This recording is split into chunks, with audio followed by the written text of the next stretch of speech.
All right, welcome here to week 11.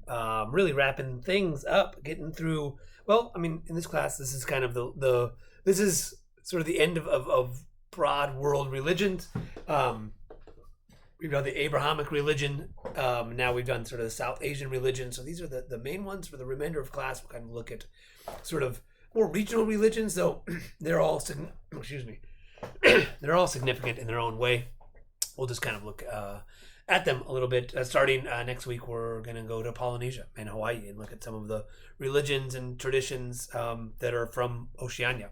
But just kind of to finish up this week, first of all, I apologize about the first drafts. I'm going to look at them this afternoon. I had some grading in another class, some essays to get through. I'm finally through with those, so now I can pivot back. So I know you've turned them in and turned in your peer reviews. I'm going to go through those, make some comments on your drafts, on your 1 page drafts and your outlines. I'll get those. So yeah, it's there. I know I'll get there. I'm looking forward to seeing what kind of topics you guys are going to be focusing on these last few weeks of the semester. So um, yeah, so that's that project. This week, again, we're kind of finishing up Buddhism that we talked last week. We talked about the origins of Buddhism, sort of the core beliefs, values of Buddhism, Four Noble Truths, who was the Buddha, um, and then that sort of traditional form of Buddhism spread very quickly through the Mauryan Empire. So we have religion and empire kind of playing a role there into Southeast Asia. So that's kind of the Theravada tradition that looks very much at the sort of Pali. Sometimes I think I mentioned this in the lecture. The Pali canon. Pali is a language in which it's derived from Sanskrit. It was sort of the language that was spoken during the time of the Buddha. So the Pali canon is the Tripitaka of the monastic codes, but the suttas or sutras of the Buddha's teachings, are very important in that tradition. And then we have this other branch of Buddhism that comes out, Mahayana. Um, and again, the origins of Mahayana are still very unclear. We're not really sure where it came from. There's a lot of different theories about it that we don't really need to get into. But it did come about with some new ideas that sort of changed transition Buddhism. And again, probably these ideas came hundreds of years, a few hundred years after the Buddha had passed. But these new ideas, these new concepts of some new texts that from the Mahayana side, right, they still say this is the words of the Buddha. Uh, and then they believe they are, just they were revealed later. And the other big core idea here is this idea of the bodhisattva ideal, that there's these sort of celestial beings, again, not really gods, but deities. I don't know.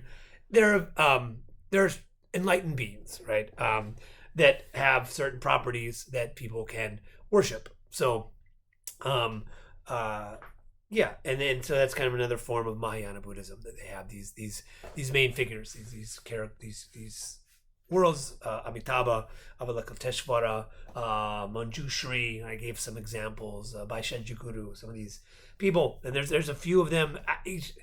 Again, some traditions say there's this many bodhisattvas, others say this many bodhisattvas. So it's kind of, I didn't want to say there's a certain number of them, because it changes depending on different traditions, identify different ones. So but I gave some main ones, and then the idea is you can focus, concentrate, be mindful on them, and achieve nirvana, or at least go. Now you have this Buddhist realm that you can live in as well. So a little bit of change ideas, and then there's the third element of Mahayana, this sort of Chan or Zen Buddhism.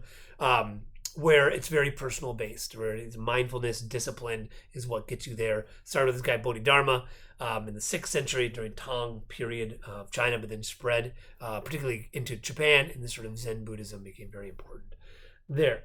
So yeah, some other sutras, the Heart Sutra I talked about, which is this idea of mantra. Recitation is also very part of Mahayana world. So just a little form of Buddhism and how it spread. So now you kind of see how the world is the way it is. From sort of this Abrahamic figure, Judaism, Christianity, Islam, those are, and how those spread, and then from the Middle East to a global, and then also how Hinduism, though primarily in South Asia, though as through diasporic means, there's people from India and Hindus all over the world. a major, one of the largest Hindu temples is in New Jersey, right? And then Buddhism as well. And so now we kind of have it there. And to kind of go back and just review what we've learned, we're gonna have quiz 2 today or this week. Quiz 2, not today, sorry. Quiz 2 is open to take Friday, this coming Friday, from 8 a.m. in the morning to 11:55 p.m. at night. So anytime. Tomorrow you have like an hour and 15 minutes for it. The review guide, I have the terms there. Those are terms that we learned about in both from the reading, the textbook reading, and the lectures. So be familiar with those. I think the first couple are maps. The sections I put there are maps. So, I think it's important to kind of get a general sense of where we are in the world, what we're talking about. So this is more Asia focused there. And then, and then fill in the blank. There'll be a word bank and some definitions. Matching section. I think it's 15 points this time. Yep. So matching, short descriptions and short descriptions and definitions. I'm trying to kind of think if I could do I'm going to try to play around with Lamaku a little bit if I have time and energy, and if I can make it work to maybe match some images. We'll see what we can do. I don't want to promise anything because I don't really know fully Lamaku, but I'll see what I can do. Make it a little more interactive in that case. And then the last section 3,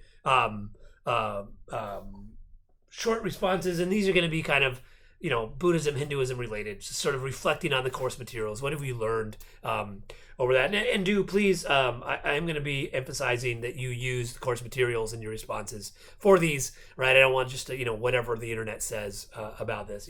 Show me that these are the times, the short responses where you show me that you're kind of engaging with the course material. So and then that's it. I think that's the main points. Plugging right along. Have a good rest of your week.